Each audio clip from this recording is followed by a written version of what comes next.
Pessoal, boa noite a todos. Obrigada pela recepção calorosa. Acho que agora eu só venho falar quinta-feira. O pessoal de quinta-feira é mais caloroso que o pessoal de domingo.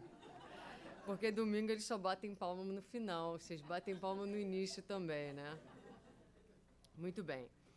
Nós vamos falar hoje sobre o tema a superação do orgulho e do egoísmo.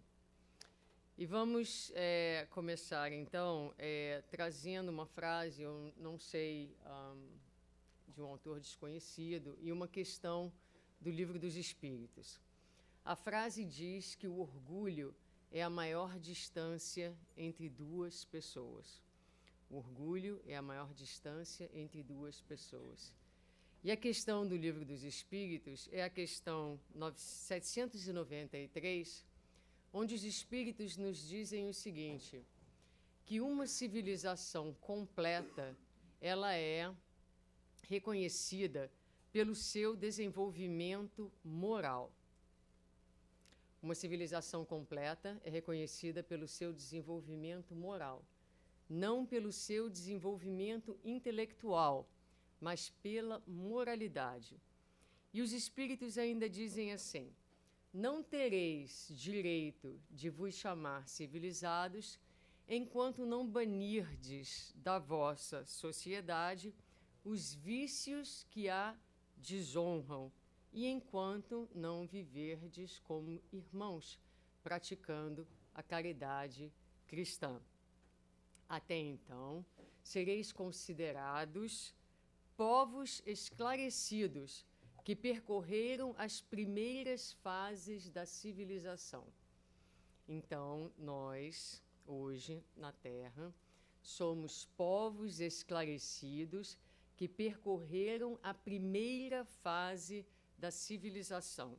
E Kardec, comentando a resposta dos espíritos, vai dizer, se nós formos comparar duas civilizações que tenham chegado ao mais alto grau de status social, nós poderemos considerar a mais civilizada aquela cultura onde houver abolido ou em menos quantidade o orgulho e o egoísmo.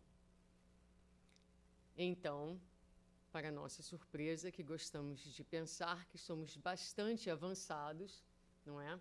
Nós estamos ainda, na definição dos espíritos, nos primeiros estágios da civilização.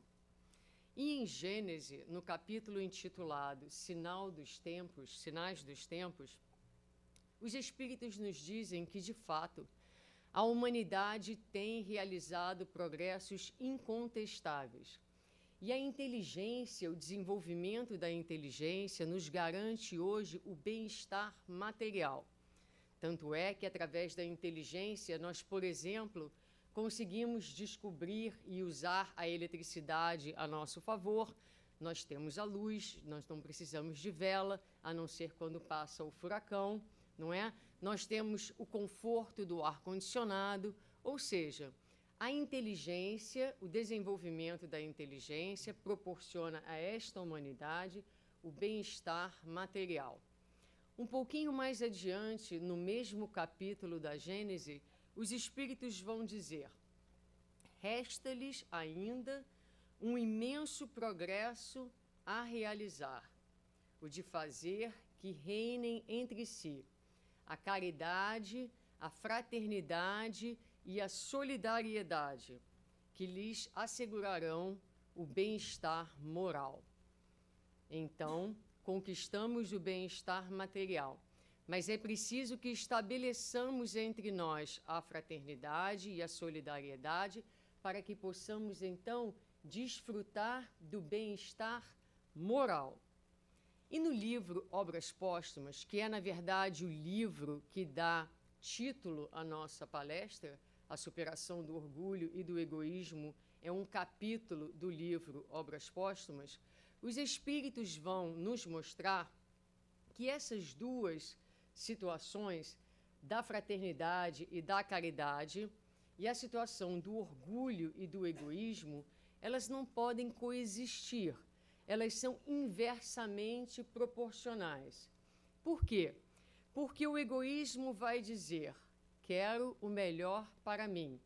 E a fraternidade vai dizer, quero o melhor para todos. O orgulho vai dizer, busco a minha promoção. A fraternidade vai dizer, é preciso promover a todas as criaturas. O orgulho é a exaltação da personalidade. E quando eu me sinto maior ou menor ou melhor, eu me distancio das criaturas. O orgulho, ele causa a separação. Ele gera os preconceitos e a distância entre as criaturas. E a fraternidade, em contrapartida, ela é definida em obras póstumas com 5 palavras simples e dificílimas. 5 palavras definem a fraternidade, os espíritos definem a fraternidade em obras póstumas. E essas palavras são devotamento. Fraternidade é você se dedicar, você se consagrar ao próximo. Fraternidade é abnegação. A abnegação é o sacrifício do seu interesse em favor do bem-estar alheio. Estão tomando nota? Devotamento, abnegação, tolerância, respeito às posições alheias, benevolência, boa vontade, afeto e estima com relação ao próximo e indulgência, condescendência, aquela predisposição ao perdão. Então, a fraternidade combina todas essas características. A fraternidade, ela diminui a distância entre as criaturas, enquanto que o orgulho, a pessoa orgulhosa, ela busca sempre o melhor para si mesma. Então, nós, religiosos, espíritas, gostamos de falar sobre a fraternidade, gostamos de pregar a fraternidade. E sabemos que no mundo de regeneração para o qual nós estamos caminhando, esse sentimento deve ser vigente, deve estar presente. E aí a gente se pergunta, como é exatamente que nós vamos conseguir estabelecer na Terra uma sociedade mais fraterna e solidária quando o orgulho e o egoísmo ainda se encontram tão profundamente enraizados nas nossas almas? Temos um grande desafio à nossa frente. E já sabemos, a Gênese já nos diz, que não é pelos caminhos da inteligência que nós vamos resolver esse problema. De fato, em A Gênese, há uma frase importante onde os espíritos vão dizer: o progresso intelectual é impotente para regenerar a humanidade. E mais adiante, no mesmo capítulo, os espíritos continuam nos dizendo: já não é do desenvolvimento da inteligência que as criaturas precisam, mas de elevar o sentimento. E para isso é preciso destruir tudo aquilo que excita o orgulho e o egoísmo. Então aqui os espíritos nos dão a primeira dica de como é que nós vamos superar o orgulho e o egoísmo, através da elevação do sentimento. Mas para isso é preciso destruir. Veja que eles não disseram o orgulho e o egoísmo. Eles disseram destruir tudo aquilo que excita o orgulho e o egoísmo. Por que será? Porque o orgulho e o egoísmo, na verdade, são sintomas de desarmonias mais profundas da alma. Então, para combater o orgulho e o egoísmo, é necessário descobrir onde estão as causas, onde reside a doença, a desarmonia e o desequilíbrio que produz o sintoma, chamado egoísmo e orgulho. E voltando, então, ao livro Obras Póstumas, nós vamos lá aprender, olhando a definição de orgulho e de egoísmo, que o egoísmo, ele se origina do orgulho. Se ele se origina do orgulho, faz mais sentido procurar entender o que é o orgulho. E o orgulho é, então, definido desta maneira. O orgulho é a exaltação da personalidade, que leva o homem a considerar-se acima dos outros, julgando-se com direitos superiores e melindrando-se com tudo que, segundo ele, é um golpe contra o seu direito. Aí, se eu perguntar para vocês, como foi mesmo que os espíritos definiram o orgulho? Bom, dava para a gente parar aqui e falar, vamos então passar a próxima hora tentando decifrar essa definição em Obras Póstumas. Acho mais fácil nós fazermos um exercício. Dentro de nós, na nossa consciência, existe um aparelhinho chamado orgulhômetro. Então, eu gostaria de pedir a vocês que nessa hora ligassem o seu orgulhômetro. E vou dar a vocês literalmente 5 segundos para que vocês determinem o grau de orgulho que existe na personalidade de vocês. E, gente, não pode ser 0, porque todos nós, eu sei que é difícil a gente conseguir enxergar e perceber as manifestações do orgulho em nós, mas, levando em consideração, não creio que exista dentro dessa sala nenhum missionário, se houver, peço desculpas, não é? Todos nós temos uma cotinha de orgulho. Então, 5 segundos no relógio, pensem aí, deem um número ao seu orgulho de 0 a 10 e não me contem, por favor. Pensaram? Mais 5 segundos? Ok. Muito bem. Agora, nós vamos falar para vocês, então, algumas dessas manifestações. Porque para nós, então, superarmos, é preciso que a gente entenda e que a gente reconheça a presença do problema em nós para que possamos, então, superá-lo. Nós sabemos que nós vivemos em um planeta caracterizado por vícios, como as paixões, como o egoísmo, como o orgulho. Mas quando eu digo assim, a nossa sociedade se caracteriza por esses vícios, muitas vezes essa fala me faz pensar que o vício está fora de mim, na sociedade. Só que nós somos partes integrantes da sociedade e partes integrantes do problema.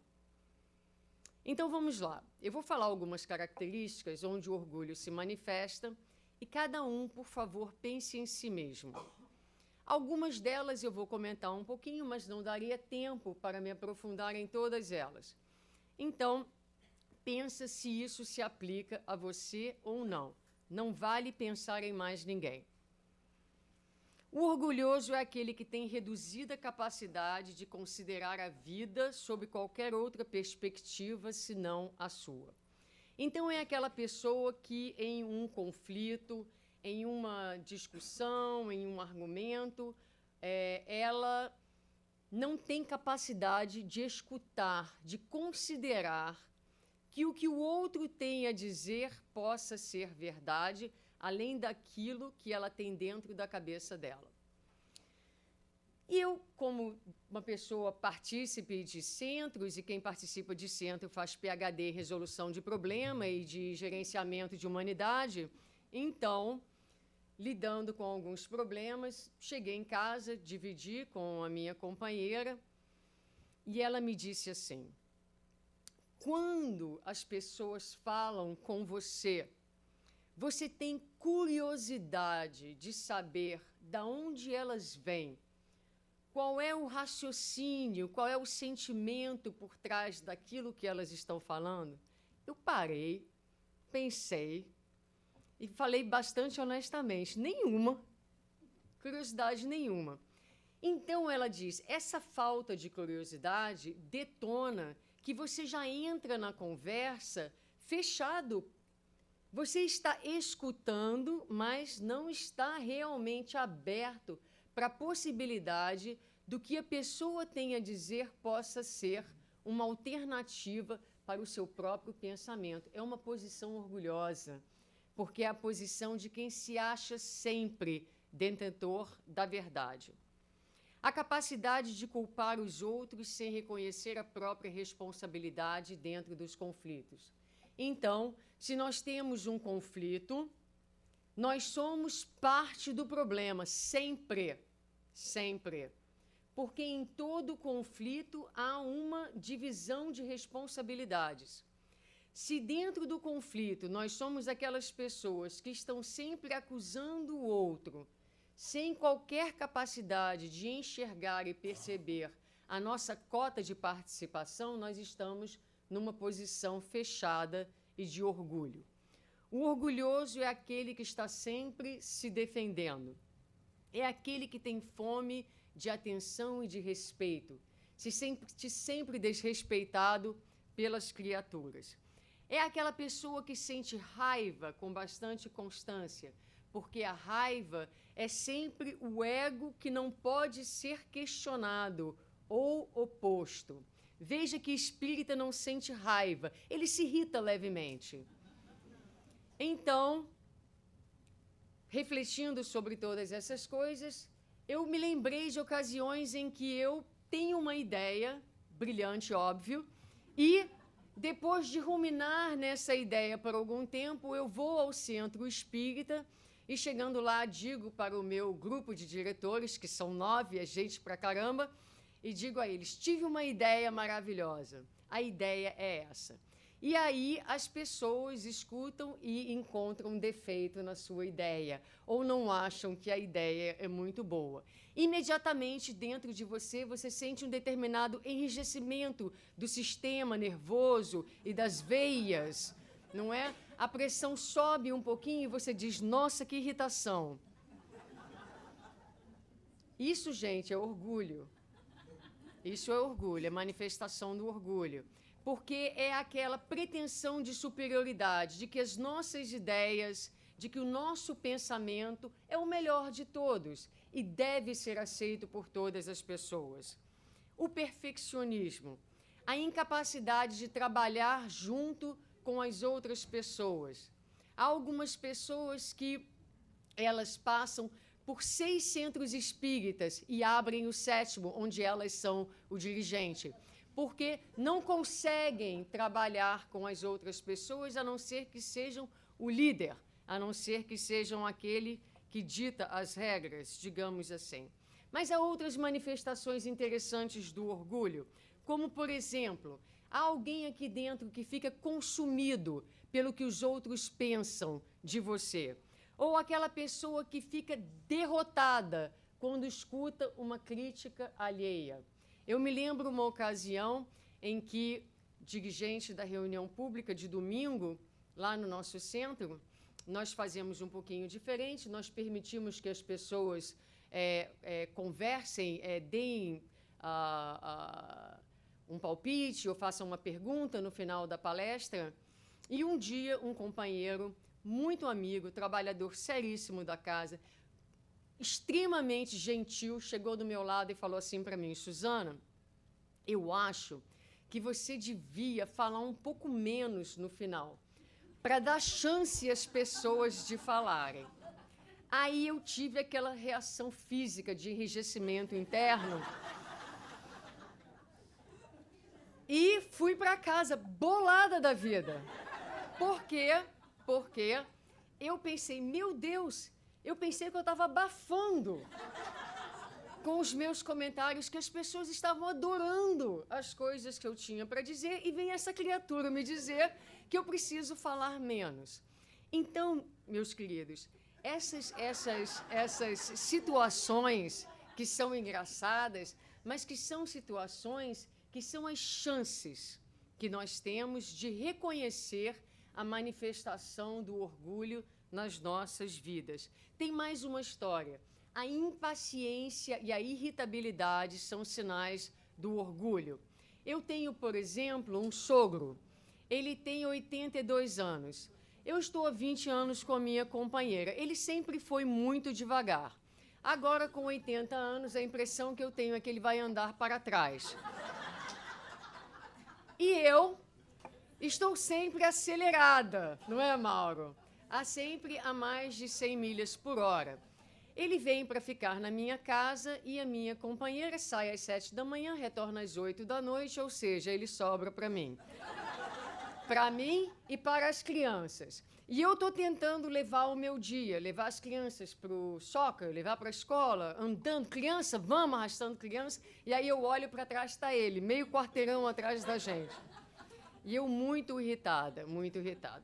E aí, escutando uma palestra do Marlon, o Marlon falava exatamente dessa exacerbação da nossa personalidade e o quanto nós somos tão centrados, que nós achamos que o mundo inteiro deve andar no nosso ritmo, pensar da maneira como nós pensamos e ser como nós somos. Depois que eu escutei isso, meu sogro ainda estava lá em casa. Eu voltei para casa menos irritada, menos soberba e menos orgulhosa. Liga de novo o orgulhômetro e não deprime. Tem solução para todas essas coisas. Muito bem. Vamos olhar, então, agora que nós entendemos algumas das manifestações do orgulho nas nossas vidas, da onde vem? Qual é a origem do orgulho? E vamos começar, então, vamos apresentar 3 possibilidades. A primeira delas é uma possibilidade dentro da evolução, apresentada pelos espíritos, que nos dizem que o orgulho é fruto do instinto de conservação exacerbado. O instinto de conservação, ele é dado ao homem para que ele sobreviva. Quando nós encarnamos nas nossas primeiras experiências humanas, nós somos 100% instinto. Nós acordamos de manhã e pensamos, no nosso pensamento rudimentar, que o objetivo daquele dia é sobreviver, é chegar ao fim do dia vivos.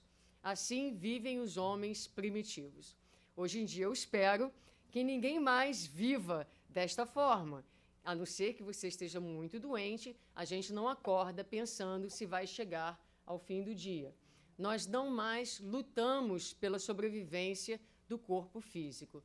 No entanto, esse instinto de sobrevivência exacerbado faz com que nós lutemos pela vida do nosso ego. E o que isso quer dizer? Isso quer dizer que é importante para nós ainda, por conta desse instinto, que nós sejamos os mais fortes, que nós sejamos os mais importantes, que nós sejamos os mais queridos, que nós sejamos os mais especiais. E no momento em que o meu irmão e a minha irmã é promovido e se torna especial, ele se torna uma ameaça. Porque dentro desse primarismo nós não percebemos que há lugar para todo mundo debaixo do sol. Então, nós buscamos sobreviver. E o outro se torna, então, uma ameaça nas nossas vidas. Como uma criança. Veja bem, tenho 2 filhos, de 8 e 9 anos. Os meus filhos adoram dedurar um ao outro.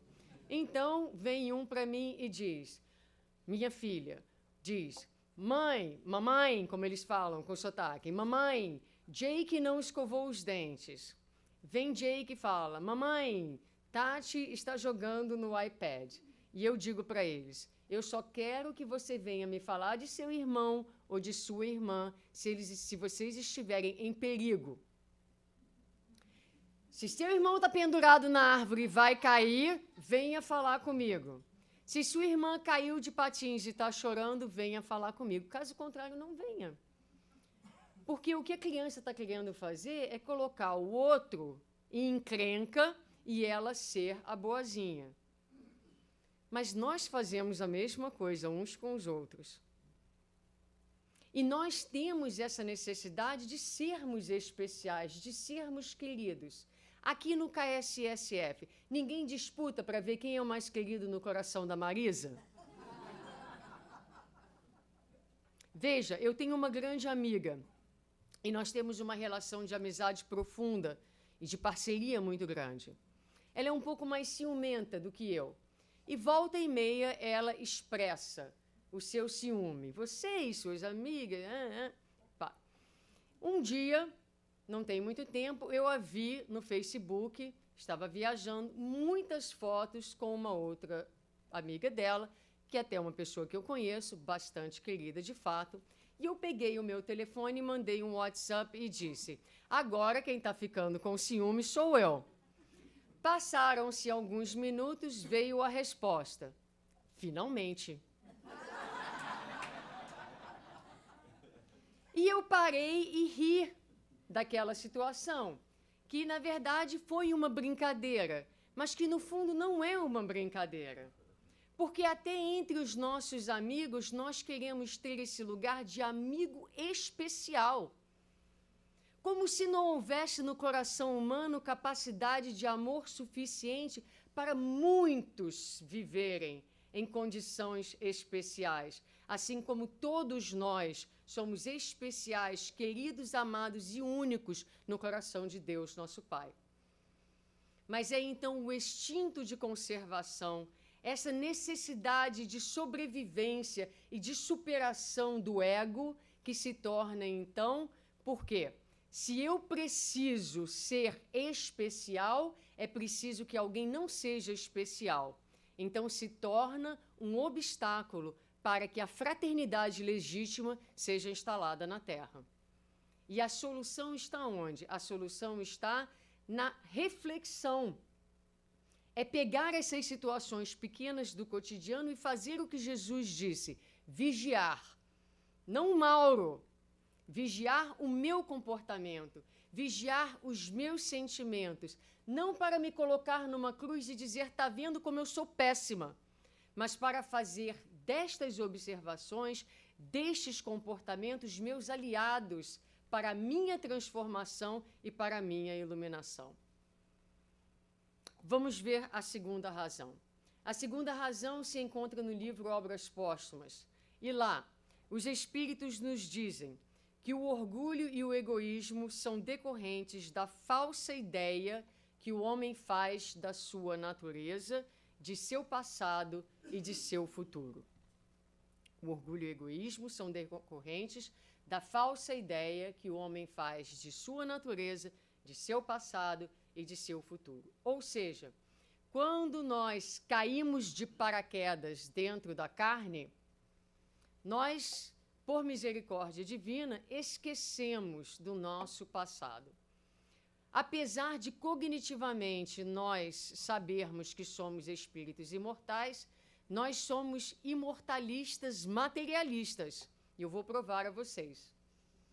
Então, nós caímos de paraquedas dentro da carne e, muitas vezes, sem nos lembrar do nosso passado de débitos, que Deus, na sua misericórdia, nos permite, muitas vezes, sucessivas reencarnações, para que possamos amealhar os recursos espirituais para lidar mais tarde com a prova que vai trazer o reequilíbrio das nossas almas, muitas vezes esquecidos destes débitos dos nossos passados, inconscientes do muito que ainda temos que resolver nas nossas questões espirituais. Nós já nos achamos bastante bacana porque frequentamos o KSSF. E fazemos um bom trabalho aqui dentro da casa. Damos passe, não é? Vendemos livro, o que quer que seja. Mas isso não representa necessariamente a nossa evolução. Mesmo as nossas virtudes. Está lá na questão 895 de O Livro dos Espíritos. Os Espíritos dizem que nós temos virtudes que já conquistamos, de fato, mas que essas qualidades que suportam determinadas provas, muitas vezes, quando a corda do interesse pessoal é tocada de leve, elas cessam de existir. E aí eu fiquei pensando, um exemplo que eu possa dar sobre isso. Porque senão a palestra fica muito filosófica e a gente vai para casa e não sabe o que fazer com ela. E eu me lembrei, então, de um momento em que nós buscávamos uma sede nova para o centro, precisávamos mudar. E como falei, somos 9, cada um de nós mora num lugar, uns mais para o norte, outros mais para o sul. E aí começamos a procurar, e uns queriam o centro mais para o norte e outros queriam o centro mais para o sul. E aí toda aquela amizade, todo aquele carinho acabou virando uma certa tensão. E aquele enrijecimento interno, do qual eu falava um pouco mais cedo. E eu me peguei irritada nas negociações. E fui para casa e meditei e percebi que, na verdade, todos nós estávamos movidos pelo interesse pessoal. E que era necessário, então, colocar o interesse coletivo acima dos nossos interesses pessoais. Então, a nossa paciência, a nossa capacidade de benevolência são virtudes que, de fato, nós estamos desenvolvendo, mas que muitas vezes basta muito pouquinho para que elas desmoronem na frente dos nossos olhos. Então, nós esquecemos do passado e nos achamos mais do que somos. Nos iludimos, às vezes, um pouco quanto às nossas virtudes. Eu já sou muito bom. É bom ser bom no meio de bons. Mas a gente já consegue ser bom diante dos nossos adversários, diante daqueles que nos criticam, que nos hostilizam, não é? Então, é preciso colocar as coisas em perspectiva. Mas os Espíritos nos dizem mais, que é também essa falta de perspectiva do futuro. Nós acreditamos na vida futura, não é? Acreditamos que vamos continuar. No entanto, como diz Joana de Ângeles, uma vez imersos dentro da carne, nós passamos equivocadamente a acreditar que as coisas da matéria que são transitórias, passamos a atribuir a elas um valor perene, um valor de alguma coisa que não vai acabar. Como é que a gente faz isso? Então, por exemplo, nós estamos aqui mergulhados na matéria. Sabemos que o reino de Jesus não é deste mundo. Sabemos que o nosso valor não se encontra nas coisas da vida material, mas nós nos identificamos tão profundamente com elas que muitas vezes está no corpo físico, por exemplo, na juventude do corpo físico, na beleza do corpo físico, no peso do corpo físico, onde nós retiramos o nosso sentimento de autovalia ou de desvalia. Entenderam? Então, nós temos uma perspectiva, um entendimento cognitivo da imortalidade, mas nos identificamos profundamente com a matéria. Profundamente. Nos tornamos míopes quanto à perspectiva da nossa vida espiritual. Então, o que acontece? Como a matéria se torna muito importante para nós disputamos para ter, disputamos cargos, disputamos promoções, disputamos uma série de coisas, muitas vezes em detrimento do próximo, o que se torna mais um obstáculo à implementação da fraternidade na Terra. Muito bem. Vamos agora, então, falar da terceira razão pela qual o orgulho e o egoísmo. Falamos da parte da evolução, do instinto de conservação. Falamos agora dessa perspectiva de uma imortalidade superficial, ou seja, nós não nos sentimos verdadeiramente espíritos imortais e nos identificamos com a matéria. E vamos falar da última perspectiva, que é a perspectiva emocional.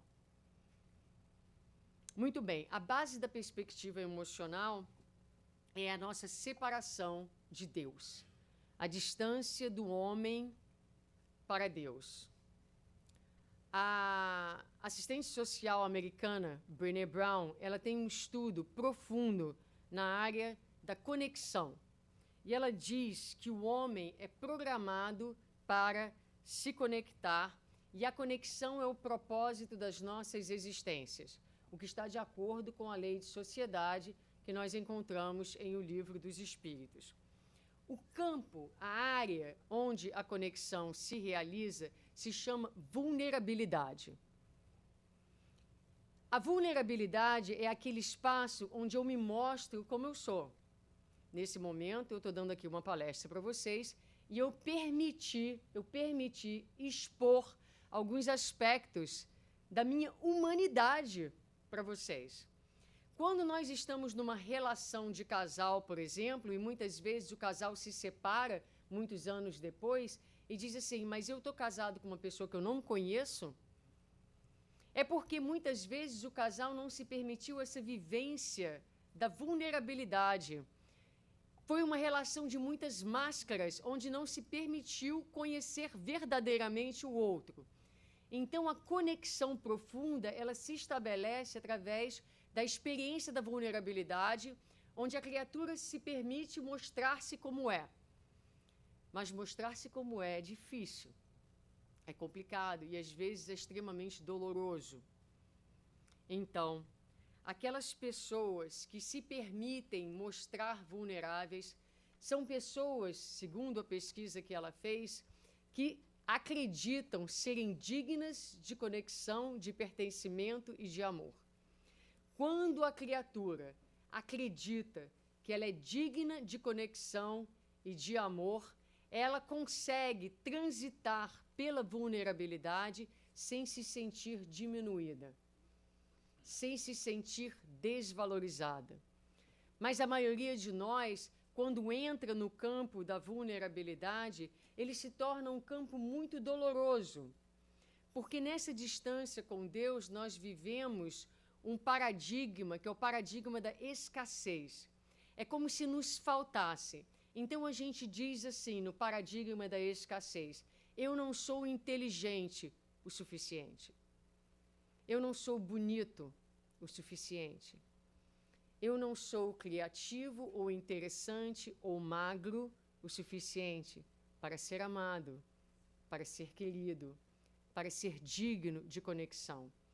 E por baixo desse sentimento há uma profunda vergonha. Por baixo desse sentimento há um sentimento de inadequação, um sentimento profundo de desvalia muito, muito, muito doloroso.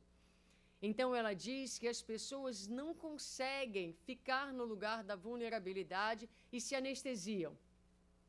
E as provas de que as pessoas assim o fazem é que hoje nós vivemos em uma sociedade, a sociedade americana de hoje é a sociedade mais endividada, mais obesa, mais viciada e mais medicada de todos os tempos. O problema com a anestesia da vulnerabilidade é que ela tira de nós a capacidade de sentir a dor, mas também tira de nós a capacidade de sentir a alegria, o júbilo e de fazer o processo de transcendência e de iluminação. Joana de Ângeles nos fala, então, num paralelo com o trabalho de Brené Brown, da existência do ego. A última vez que nós estivemos aqui, nós falamos um pouquinho sobre ele, da existência do ego. Que essa instância psíquica, que é o resultado das nossas reencarnações, essa personalidade, a persona, é o ego. Então, nós temos o espírito, que é, digamos assim, o proprietário da vida, e temos o ego, que é o gerente das existências. E ela diz que há um determinado momento em que esse ego, talvez sentindo-se vulnerável, desvalorizado, é como se o gerente da empresa, olhando para o dono, falasse, puxa, você não está me valorizando, mas é ele que está se sentindo desvalorizado, se sentindo diminuído e envergonhado. Diz Joana, ele se corrompe pelo excesso de si mesmo. O ego se corrompe pelo excesso de si mesmo. o ego, a persona, quando ela se dá conta, quando ele se dá conta desses sentimentos de vergonha, de inadequação, se ele estivesse equilibrado, ele transformaria essa consciência num degrau para a transcendência. Mas muitas vezes, incapaz de tolerar a dor e a vergonha, ele então põe a capa do orgulho. Se a doutora Brené Brown fala das defesas como o consumismo, como as drogas, as medicações, muitas vezes a gordura, Joana de Ângeli vem nos falar que o orgulho é uma capa protetora que nos defende, que nos protege das nossas próprias dores, da nossa própria humanidade, comprometendo mais uma vez o sonho da fraternidade, porque nós não vamos conseguir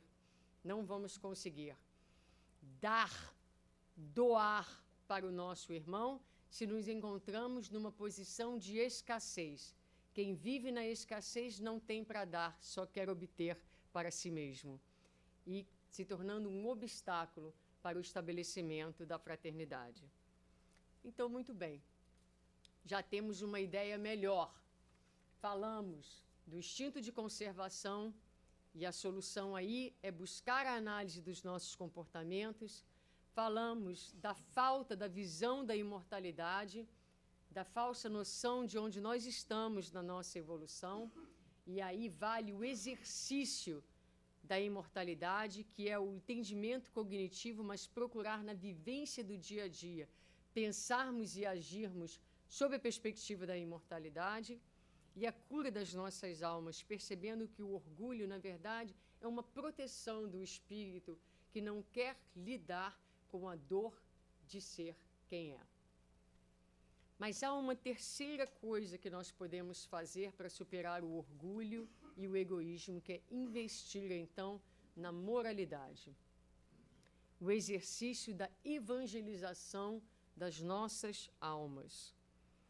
A superação do orgulho vai nos permitir a experiência da humildade. Ninguém vai sair daqui hoje e dizer: vou trabalhar na minha humildade. A humildade, na verdade, é resultado final de tudo isso o que eu falei. Diz o Evangelho segundo o Espiritismo que é a virtude mais desconhecida das criaturas e continuará sendo enquanto o orgulho e o egoísmo vigerem nas nossas existências. Ela acontece exatamente naquele momento em que o ego vive o equilíbrio. Isso é muito bacana. A humildade acontece no momento em que o ego vive o equilíbrio entre a pequenez que lhe define e a divindade que lhe é possível. Então, esse ego que se percebe grão de areia, mas também divino, que consegue encontrar o equilíbrio dessas forças, é um ego que já vive na abundância. Já saiu do paradigma da escassez para o paradigma da abundância. Já assimilou no seu inconsciente as palavras de Jesus, quando ele disse para nós: vós sois deuses, vós sois o sal da terra, vós sois a luz do mundo. E nesse momento onde a gente vive o paradigma da abundância, já não precisamos de mais nada externo para falar para nós do nosso valor, para dizermos para nós que somos dignos, sim, de pertencimento, que somos dignos de amor e de conexão. Esse ego centrado, esse ego equilibrado, ele é capaz de escutar uma crítica, ele é capaz de escutar sobre as suas próprias limitações sem se sentir diminuído do seu valor essencial. E esse ser humilde, então, porque vive na abundância, ele vai ser caracterizado, a sua vida vai ser caracterizada pelo sentimento e pelo movimento da abnegação. Enquanto o orgulhoso luta para ter, o humilde disputa para doar.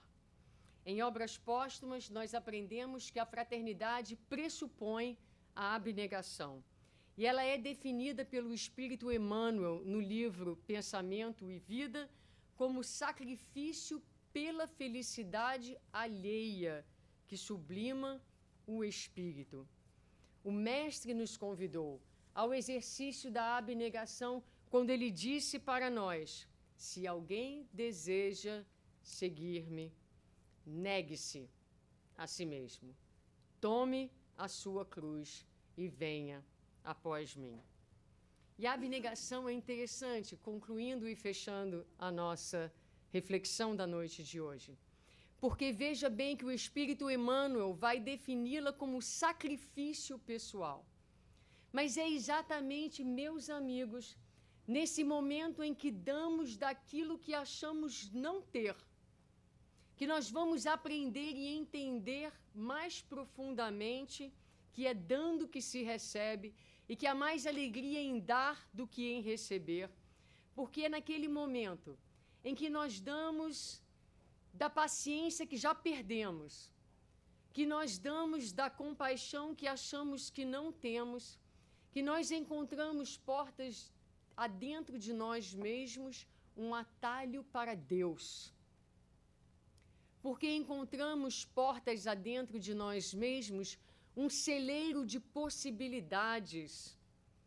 Naquele momento em que nós damos daquilo que nós achamos que não temos, nós vamos percebendo devagarinho que dentro de nós há um manancial imenso de amor. Mas é somente através do exercício da abnegação, já quando não damos do supérfluo, mas damos o óbolo da viúva, não pela caridade material, mas pelo exercício da caridade moral, a paciência com o idoso, a paciência com o parente difícil, abre portas dentro de nós e nós vamos descobrindo que a nossa essência é puro amor. E que nós estivemos todo o tempo mergulhados na abundância de Deus, sem ter conhecimento dos tesouros incríveis que estão depositados na nossa própria alma. E devagarinho, através desse exercício de um sacrifício que é muito relativo, nós vamos então transitar da escassez para a abundância. E já vamos poder, então, olhar para o nosso irmão e não mais ver nele o adversário de ontem, aquele com quem precisamos competir, porque há tanto amor dentro de nós, que ao invés de empurrá-lo, nós vamos estender a nossa mão, segurar a mão dele e dizer: vem comigo, porque há espaço para todos na casa de Deus. Muito obrigada e muita paz.